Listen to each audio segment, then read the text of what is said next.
بھائی حدود حرم میں جہاں بھی ہوں 1 کا لاکھ ملتا ہے، اگر جماعت سے پڑھیں گے تو 25 درجے اور زیادہ ہو جائیں گے۔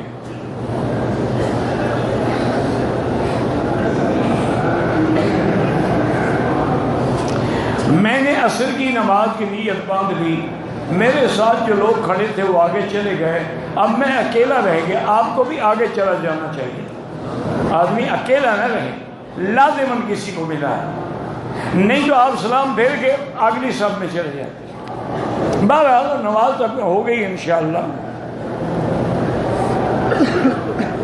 کہتے جی کہ ہم آپ کو دعا کریں گے، آپ بھی انشاءاللہ، ہم بھی ہمیشہ دعا کرتے ہیں، میں تو خطبہ پڑھنے سے پہلے دعا کرتا ہوں۔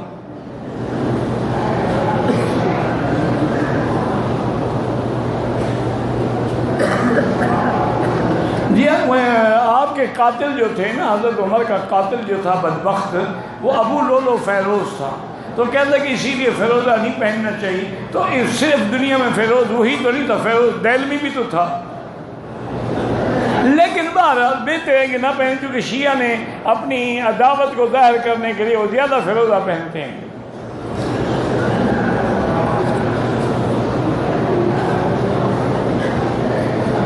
کہتے ہیں قربانی کے لیے ہم نے کہا 10 کو رمی کے بعد کسی وقت حل کروا لیں، بہرحال جو ہو گیا ہے نا، اب مسئلے نہ پوچھیں، جنہوں نے بینکوں میں دی ہے وہ وقت پہ نہیں ہو سکتی، لیکن اللہ قبول فرمائے۔ حنفی مسلک میں تو دم ہے، سیدھی سی بات ہے۔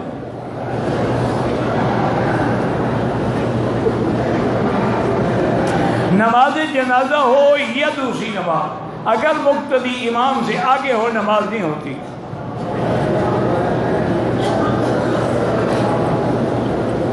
میرے والدین حج پہ آئے، شدید بیماری کی وجہ سے مینا میں رات قیام نہیں کر سکے، ہوٹل میں رہے، کوئی حرج نہیں، کوئی دم نہیں۔ حیض والی عورت حرم میں داخل ہی نہیں ہو سکتی، گھر میں بیٹھی رہے، وہیں بیٹھ کے ذکر کرتی رہے۔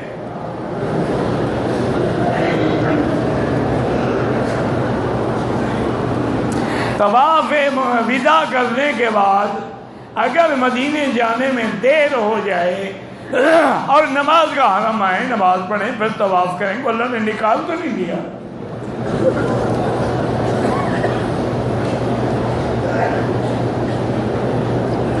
میری بیوی نماز نہیں پڑھتی، اللہ ہدایت دے۔ امام احمد بن حنبل رحمۃ اللہ علیہ کے نزدیک مرد ہو یا عورت اگر ایک نماز بھی چھوڑ دے وہ کافر ہو جاتا ہے، اور کافر ہونے کا کیا مطلب ہے کہ جب وہ کافر ہو گئی تمہارا نکاح بھی ختم ہو گیا۔ یہ تو باقی ائمہ کہتے ہیں کہ فاسق فاجر ہے، کافر نہیں۔ بہرحال اس کو مارنے سے کوئی نہیں سمجھتا، محبت سے پیار سے سمجھاؤ، اور اگر کوئی حربہ بھی کارگر نہ ہو پھر ایسی بیوی کو گھر میں نہ رکھو۔ جو اللہ کی وفادار نہیں ہو، تیری وفادار ہوگی؟ جو اللہ کا حکم نہیں مانتی ہو، تیرا حکم مانے گی؟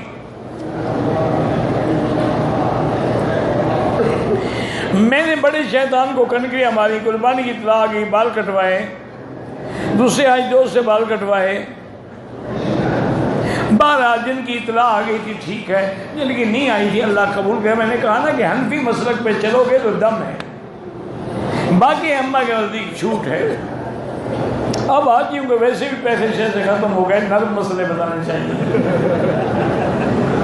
اب تم نے گھر جانا ہے تو شوفے بھی لینے ہیں بیچاروں نے۔ کہتے ہیں جی والدین طواف زیارت بیمار ہو گئے، مینا میں قیام نہیں کیا، کوئی حرج نہیں۔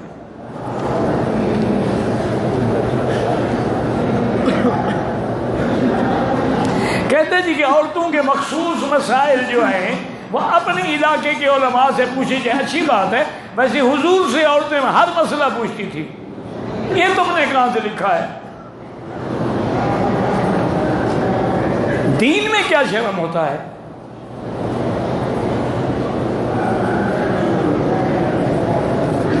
آپ حیران ہوں گے، ایک عورت آئی، ایک بی بی حضور سے کہنے لگی کہ حضور جب حیض سے پاک عورت ہو جائے تو غسل کیسے کریں؟ حضور نے فرمایا بی بی کپاس لے کے پہلے اپنے بدن کے اندر رکھ لے، کچھ دیر، گھنٹہ 2 گھنٹے تسلی کرے کہ واقعی خون بند ہو گیا ہے، سفید ہے یا اس پہ کوئی داغ تو نہیں لگا، تسلی ہو جائے تو پھر اس کے بعد غسل کرے۔ اچھا اب وہ عورت بھی اللہ کی بندی کہتے حضرت اپنے اندر وہ کپاس کیسے رکھے؟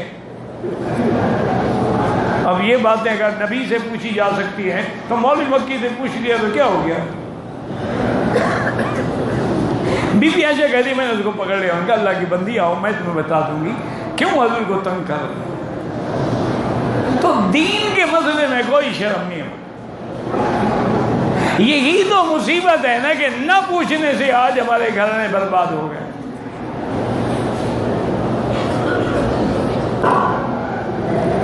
دم واجب نہ دے سکے، روزے نہیں ہوتے دم کے، روزے ہوتے ہیں دم قران یا تمتع کے، جرمانے والی بکری کے روزے نہیں ہیں، جب اللہ توفیق دے کر دے نا۔ اب پہلے حل کر چکا ہے، اب کیا کرے؟ اب بھی حل کرے گا، جب بال ہے ہی نہیں کسر کیسے کرے گا؟ جب اس طرح پھروا چکے ہو تو اب کینچی کس پہ چلاؤ گے؟ چمڑا کاٹو گے؟ یعنی اللہ نے عقل نہیں دیا ہے، بھوسا بھرا ہوا ہے۔ جتنے عمرے بھی کرو اس طرح پھروانا پڑے گا، بال ہوں یا نہ ہوں۔ گنجا آدمی عمرہ کرے وہ بھی اس طرح پھروائے گا۔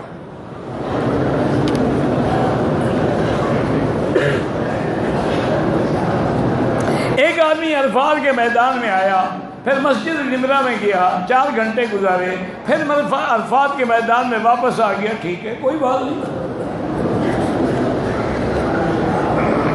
امام سے آگے کھڑے نہ ہوں، جائے نماز یا تسبیح ہاتھ میں پکڑ کر طواف کرانے سے اس میں کوئی فضیلت ہو جاتی ہے؟ جب تم میں فضیلت نہیں ہوئی تو جا نماز میں کہاں سے ہو جائے گی؟ پھر تم تو اپنے آپ کو ٹھیک کرو نا، تسبیح جا نماز تو خود بخود ٹھیک ہے، یہ اس کو طواف کرا رہے ہیں۔ انا للہ و انا الیہ راجعون۔ حج کران کی نیت کی، عمرے کے بعد حل کرا دیا، احرام نہیں کھول، جب حل کرا دیا احرام خود بخود کھل گیا، چاہے چادریں کھولو یا نہ کھولو۔ اب دوبارہ کران نہیں رہا، تمتع ہو گیا۔ حنفی مسلک میں تو دم ہے کہ تم نے نیت کیوں بدل ڈالی؟ روزے نہیں رکھ سکتا۔ مقتدی امام کے پیچھے نماز سری ہوں یا جہری فاتحہ نہ پڑھے، امام کا پڑھنا کافی ہے۔ اللہ کے نبی کا سایہ نہیں تھا، بالکل تھا، یہ تو لوگوں نے بنایا ہوا ہے۔ مجبوری پہ سود لینا پھر بھی حرام ہے۔ 12 ذی الحجہ کو دیوار سے پہلے کر کے ہماری دم پڑ گئی،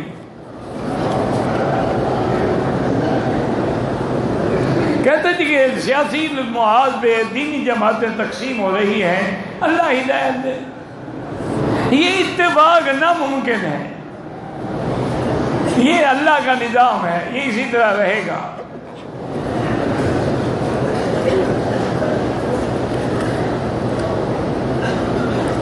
حرم شریف میں نماز پڑھیں تو اپنی نظریں کعبے پہ نہیں سجدے کی جگہ پہ رکھیں۔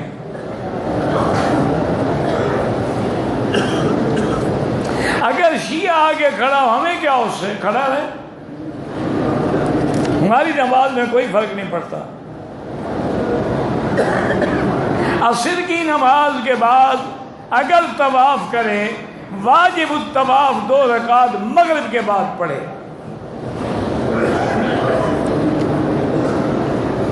اگر کسی نے پیشاب کے قطروں سے بچنے کے لیے اپنے عضو تناسل پہ کوئی پلاسٹک کی چیز باندھ لی، کوئی حرج نہیں، پٹی تبدیل کرتا رہا، کوئی حرج نہیں۔ 11 تاریخ کو اگر دیوار سے پہلے کنکری ہماری ہیں، دم واجب ہو گیا۔ وسوسے بہت آتے ہیں، لا حول پڑھا کرو۔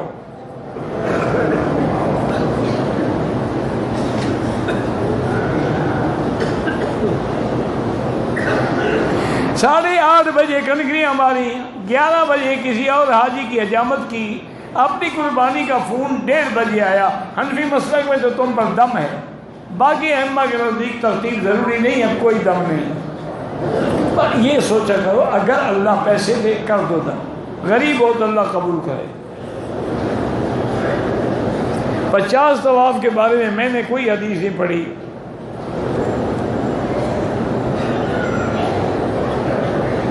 طواف زیارت والی سعی ہے، حج کے ایام کے علاوہ بھی کر سکتے ہیں، لیکن پہلے طواف نفلی کریں گے، پھر صفا مروا دوڑیں گے۔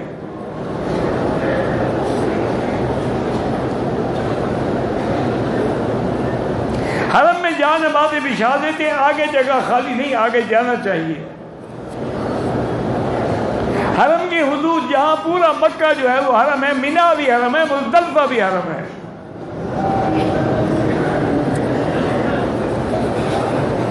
وتر عشاء کے بعد پڑھیں تو جائز ہے، افضل یہ ہے کہ تہجد کے بعد پڑھیں۔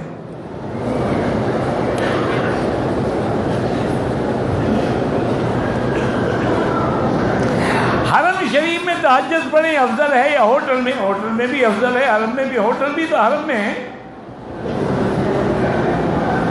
عورتوں کے لیے بھی نماز گھر میں پڑھنا افضل ہے، لیکن حرم آنا چاہیں تو آپ منع نہیں کر سکتے۔ یہ بھی حدیث ہے کہ لا تمنعوا اماء اللہ عن بیوت اللہ، اللہ کے بندیوں کو اللہ کے گھر آنے سے روکا بھی نہ کرو۔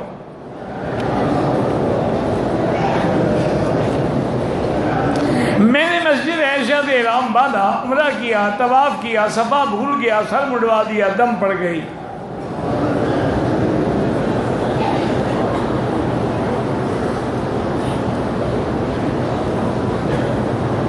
بہرحال آپ جب رات سے فارغ ہو کر بس میں سوار ہو کے مینا سے عصر کے بعد نکلے، مکے آئے، بس والے نے نہیں اتارا، مغرب کی بازار اذان چلتے تھے پھر بھی نہ پہنچے، کوئی آدمی وہ راستے نہیں، اجازت نہیں ملتی، وہ کیا کرے؟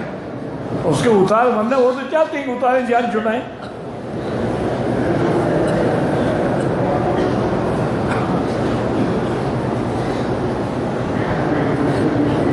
بہرحال آپ ایک ڈاکٹر ہیں، 300 لڑکیاں آپ کے شعبے میں کام کرتی ہیں، آپ اپنی نظریں جھکاتے رہیں، ان کو بھی ہدایت کرتے رہیں، باقی کوئی نہ مانے آپ کا گناہ نہیں ہے، آپ آخر مجبور ہیں۔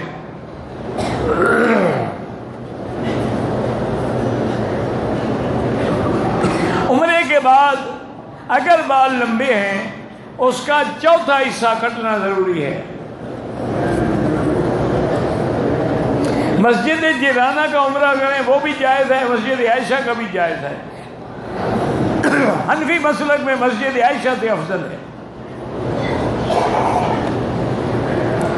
چونکہ امام صاحب فرماتے ہیں یہ قولی حدیث ہے، جیرانہ سے فعلی حدیث ہے، تو قولی حدیث فعلی پہ مقدم ہوتی ہے۔ اللہ سب کا خاتمہ ایمان پہ فرمائے۔ ہمارا جہاز جتنے سے رات 11:30 بجے دہلی روانہ ہو رہا ہے، نماز کون جہاں جہاز ہو اس ٹائم کے مطابق نماز پڑھیں۔ یہ تھوڑا ہے کہ ہندوستان یا عرب کے جہاں جہاز پہنچا ہوا ہے ان سے پوچھ لو، وہ جہاز والے بتا دیتے ہیں۔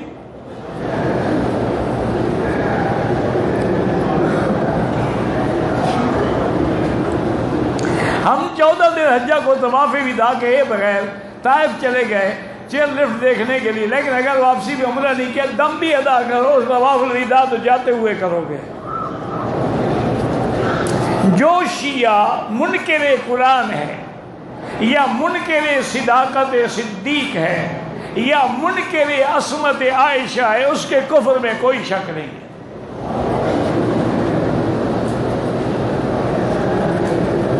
مسجد عائشہ جائز ہے۔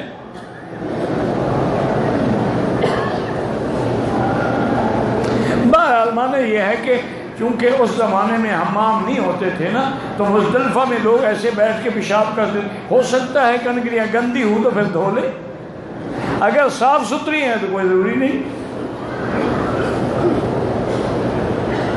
خوشبو والا صابن سر پہ نہ لگائیں، لگایا ہے 2-4 ریال صدقہ کریں۔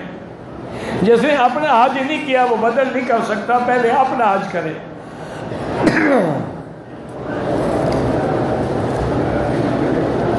مجھے نہیں پتا کہ طائف کی چیئر لفٹ کہاں لگی ہے، میقات سے اندر ہے یا باہر ہے؟ اگر میقات سے اندر ہے تو کوئی دم نہیں۔ 7 ذی الحجہ کو رات کے 1 بجے کمپنی والے بھی نہ لے گئے کوئی حرج نہیں. کراچی ایئرپورٹ پر میں نے احرام باندھا لیکن غسل نہیں کیا کوئی حرج نہیں.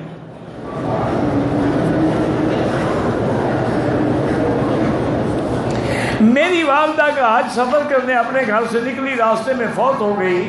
بہرحال انشاءاللہ قیامت تک اللہ ان کو حج کا ثواب دیتے رہیں گے. عمرہ جو لوگ فوت ہو گئے ان کا ہوتا ہے، زندہ معذور ہو تو اس کے لیے کریں.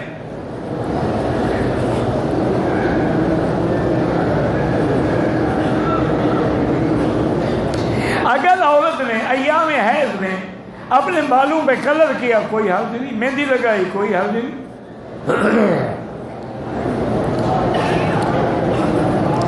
کچھ لوگوں نے پاکستان سے حرم پاک میں صدقے کے لیے رقم دی ہے، تو یہاں جو غریب مسکین کام کر رہے ہیں، جھاڑو دے رہے ہیں، صفائیاں کر رہے ہیں، ان کو دے دیں.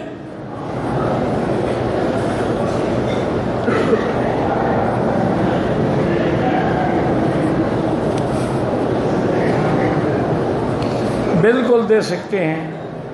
دم کے پیسے کس کو دیں؟ جو دم کرے بھی، یہ نہیں کہ پیسے کھا جائے.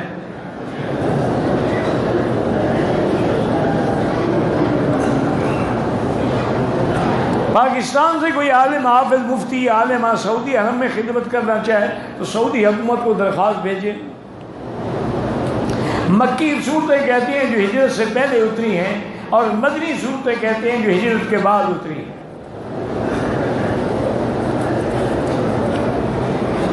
امام کے آگے نماز پڑھے تو نماز نہیں ہوتی.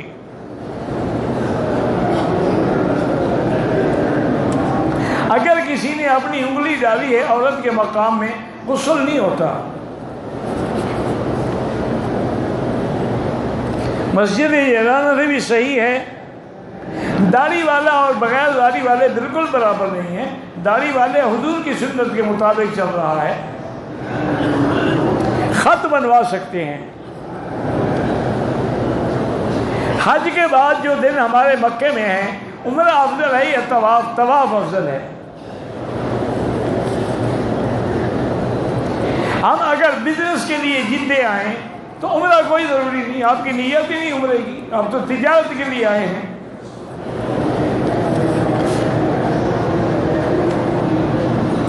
اگر انڈیا سے ہم حج کے لیے آئے ہیں، اپنے کسی کام کے لیے جدہ جا سکتے ہیں، جا سکتے ہیں، کوئی عمرہ نہیں.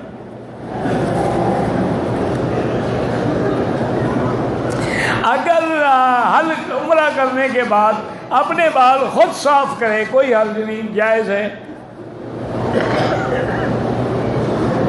مسجد نبوی میں آتے جاتے درود شریف پڑھیں، صلاۃ و سلام صرف جب سامنے ہوں.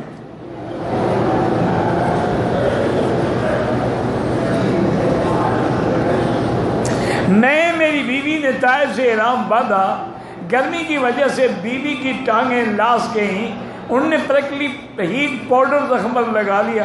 اگر اس میں خوشبو تھی تو وہ صدقہ کر دیں، اگر خوشبو نہیں تھی تو پھر کوئی صدقے کی ضرورت نہیں.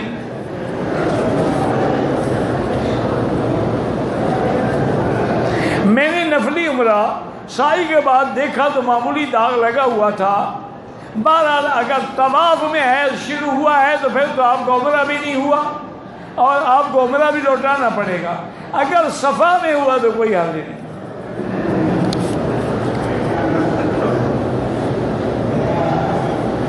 کہتے جی کہ طواف